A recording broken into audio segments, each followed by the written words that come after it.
আমার আমি নাই, তোমার তুমি নাই, দুই নাই এক নাই। দুই মনে না থাকলে এককে কি বোঝা যায় গো? মনের সব বৃত্তি ধীর শান্ত, কেবল আনন্দ আর আনন্দ। হ্যাঁ গো, আঁচ পায়, বুঝি। সে তো বুঝবেই গো, এমনিতে কি তোমাকে সাধক বলে গো? না গো, অমন বলো না। তবে তবে তোমায় নিয়ে আমার বড় চিন্তা গো। সব সাধনা শেষ করে আবার এই দশাতে মজেছ, এ আবার নতুন করে শুরু করবে। কি কি তুমি বোঝো না? আমি তো তোমায় চিনে গেছি গো। ঠিক ঠিক আবার নাওয়া খাওয়া বন্ধ করবে, আবার শরীরের জ্বালায় জ্বলবে। ভেবো না গো, ওসব আমার সয়ে গেছে। সে কি আর আমি বুঝি না মনে ভেবেছ? এমনিতেই সারা পৃথিবীর ক্ষয় টেনে টেনে নিজের মধ্যে নিচ্ছ। তুমি তো আর কারো কথা ফেলতে পারো না প্রভু।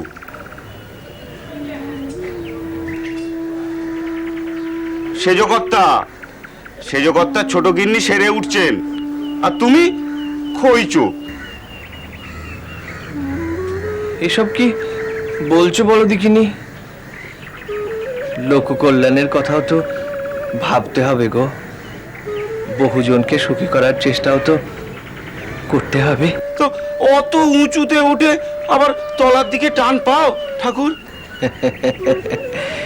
এ এক পূর্ব সংস্কার, তবে তা তো কোনো দোষের নয়, শুদ্ধ বাসনা। তা মানি, কিন্তু এতে তো টানা পড়েন বাড়বে বই কমবে না গো ভগবান। তাই তো গো, দোচালা দশা। এমন বাসনাতে এক ঠাঁয়ে থাকা যাবে ভগবান? বসতে পারবে কোথাও? ঠিকই বলেছ গো সাধু, পারি না তো। ওই পূর্ণ অদ্বৈতে বসা বড় গোল মেলে।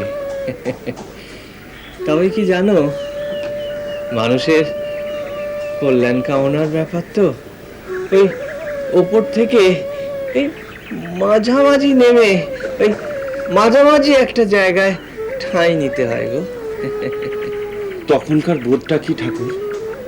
তখনকার বোধ এই এই ধরো, আমি আমি শ্রী ভগবানের দাস, অথবা সন্তান আধখানা, আর আর বাকি আধখানা ভগবানের অংশ।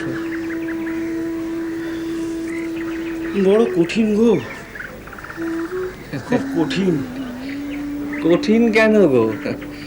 দৃঢ় হতে হয়, ভগবান সারাৎসার জেনে বুঁদ হতে হয়। তাতে মানুষের সেবা করা চলে, কিন্তু কাম কাঞ্চনের সেবা চলে না গো। কজনা এটা পারবে গো ঠাকুর? পারতে তো হবেই গো, পারতে তো হবেই, নইলে আমি একা একা ভগবানকে পেলুম, তাতে মানুষের কি এলো গেল বলো তো? মানুষের মঙ্গলই যদি না করতে পারলুম, তবে আর ভগবান রইল কি রইল না, তাতে বয়েই গেল। জগৎ পিতা যিনি, জগৎ তো তাকে নিয়ে গো, সবাইকে নিয়ে ঠাকুর ঠাকুর ঠাকুর!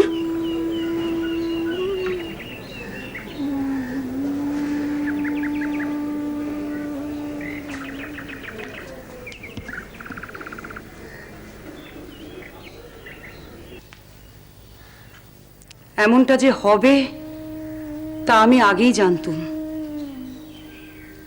আমি তাই জন্য মানা করেছিলাম ওই অদ্বৈত আচারীদের সঙ্গে মেলামেশা করতে। আমি মানা করেছিলাম, আমি জানতাম ওদের সঙ্গে মেলামেশা করলে বাবার ভেতরকার ভাবানন্দ চলে যাবে, বাবা যন্ত্রের মতো ঈশ্বর অনুসঙ্গী হয়ে পড়বেন। কিন্তু আপনারা কেউ আমার কথা শুনলেন না। আপনি কাকে দুষছেন ভৈরবী মা? আমি বলিনি, আমি জনে জনে বলেছিলুম। হ্যাঁ হ্যাঁ, আপনি বলেছিলেন, কিন্তু বাবা কি আমাদের কথা শুনতেন? আপনি তার তন্ত্রপথের গুরু, আপনার কথাই যখন শুনলেন না তখন। বিপত্তিটা কোথায় জানেন?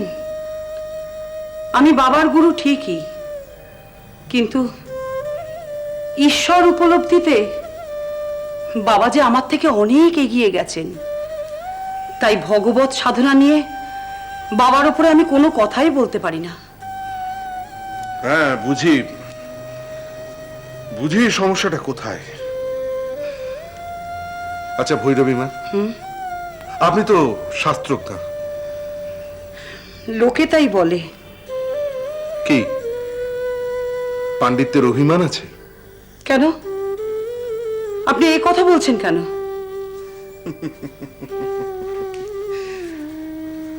বলছি কারণ আপনি বাবাকে বোঝার কোনো চেষ্টাই করছেন না। হ্যাঁ, মানছি অদ্বৈতবাদের পথ শুষ্ক নিরস, মানছি আপনি সে পথে বাবাকে যেতে মানা করেছিলেন। আবার কথাও মানছি যে বাবা আপনার কথা শোনেননি। কিন্তু কেন কেন ভৈরবী মা, বাবা আপনার কথার অবাধ্য হয়েছিলেন কেন? কারণ কারণ তিনি ভগবানের একটা রূপকে খুঁজে পেতে চেয়েছিলেন। তিনি তো ঈশ্বর বিরোধী কোনো কাজ করেননি, নাকি করেছেন?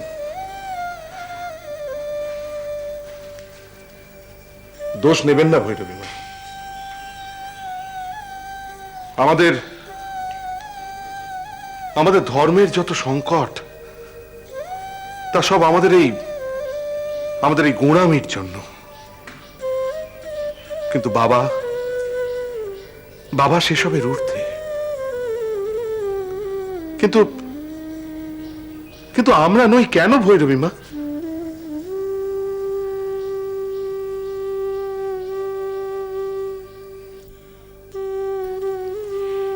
এই নরবিগ্রহের ওপর যত খুশি ভার চাপুক, তাকে নিয়ে যত খুশি টানাপোড়েন হোক, আমাদের কারো কিচ্ছু এসে যায় না। শুধু শুধু তার কল্যাণকামিতায় ঈশ্বরের অগন্তি আশীর্বাদ ঝরে ঝরে পড়ুক, আর আমরা তা কুড়িয়ে কুড়িয়ে আমাদের পুঁজি বাড়াই, তাই তো? শ্রীরাম কৃষ্ণ